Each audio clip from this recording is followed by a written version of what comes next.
Hello everybody, I'm in the middle of a casino at Foxwoods Resort in Connecticut, and I'm going to talk to you today a little bit more about spiritual growth and what it really looks like. I'm going to give you some good examples from my personal life.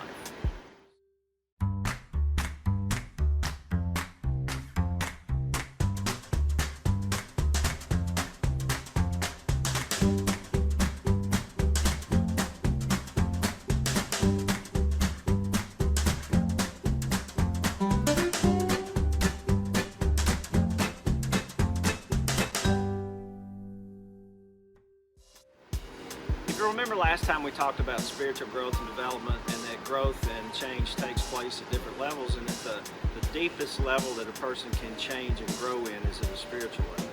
We also sort of define spiritual growth as questions that you might ask, like, why am I here? Is God real? Did God create me with a purpose? And what is that purpose? What am I called to do? What work has been prepared in advance for me to do? Those are spiritual questions, and you can get answers if you start asking those questions. Here's what I did. So I got to a place in my life where it was empty, reached all my goals. I never asked any of those questions. I never asked why I was here. I never asked what I was called to do. I just did what I thought I wanted to do, and I did it. And I wound up really pretty empty, to be honest. I had money, I had time, and I had made an impact in my sphere of influence, but I didn't have much freedom. And the reason I didn't have much freedom, I believe, is because I did not do what I had been born to do. Here's what happened to me. I had a lady that came to work for me, or us really, and her name was Rita. You can read about Rita in my book, The Service Called Blueprint. And Rita came to work for us as almost like a loan closer. Everything that we sold needed papers that were signed and filled out. One of the finance companies was 7 forms. We had to get copies of deeds. It was much like closing a loan, and it became a lot of work for the salesperson. So we hired Rita to do that job, and in 1994 maybe, she made $12,500 a year, $1,000 a month maybe, a little more. And Rita came to me early on in the process after meeting these customers and getting the paperwork signed. She said, I want an opportunity to sell. I believe I can sell. Now, salespeople made 6 figures, and Rita knew this, so Rita had a lot of desire. And I told Rita, I said, hey Rita, that's good, we hired you to do this job, why don't you go read this book, and but continue to do what we hired you to do. Well, nobody else ever read anything I ever recommended them to read, but Rita did. And Rita came back to me and said, hey, I read the book, I'd like to have an opportunity to sell. And I said, well, what did you learn? Well, she learned a lot of stuff. And Rita, I saw desire in Rita. And she said, well, I still would like to have an opportunity to sell.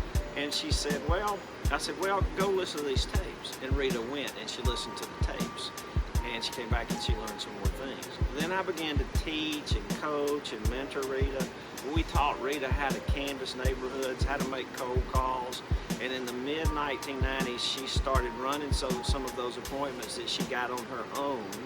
And one day Rita went out on a Saturday on her own time, not on our time, on her time, ran one of those appointments, and she sold a client or customer, homeowner, a system, and Rita made $700 commission. $700 commission for 2 or 3 hours work on a Saturday is a whole lot of money for a person that makes about $1,000 a month.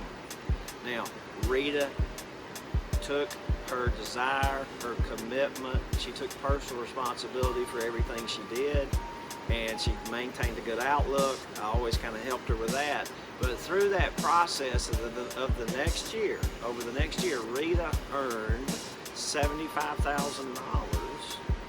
She was a single mother, had 2 teenagers, and they moved to a better neighborhood.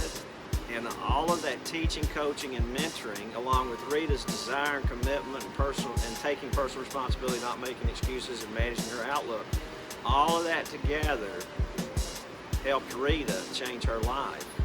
And that's why Roger Daviston, me, does what Roger Daviston does. Because I didn't do that for Rita, she did it for herself, but when I was involved in that process, I found my calling. I didn't know it at the time, but the reason that I do what I do was God allowed me to experience that. I've always been an encourager. Then I sold my business and began to ask questions. After I had done this for Rita, I began to ask questions like this: God, why am I born? Why did you create me? What is it that I'm supposed to do? I've made all this money, I got all this time, I've made all this impact, but I'm empty. Something's wrong. So I began to ask those questions. And listen, when you start asking those kind of questions, you're going to go through some pain, you're going to go through some difficulties, you're going to go through some anger, you're going to go through some frustration, because what happens is that we build the life that other people expect us to build. We don't build the life that God told us to build. So here's what I had to learn. I had to learn to make choices in my life independent of the expectation and approval of others, and I had to also understand that my accountability is to my Creator. I'm not going to be accountable to my mom, my dad, or anybody else when I reach the end of my life or go to heaven. Whatever you think the next step is, I've got accountability to my Creator. Did Roger Daviston do what Roger Daviston was built to do and called to do? If you don't feel like you are doing what you're called to do, if you feel like you're in your life doing things out of obligation, and you feel resentment, and you feel entitled and empty, pick up the phone, send me an email, and I'll help you figure out what God created you to do. Because you've got a plan and a purpose for your life, and you can figure out what it is. I don't know what it is, but if you start asking questions, He will answer. I used to pray, show me the hope that you called me to. Give me your spirit of wisdom and show me the hope you've called me to. And He did. We'll talk more about that later in some other videos. I hope this helped you. If you think I can help you, reach out to me. God bless.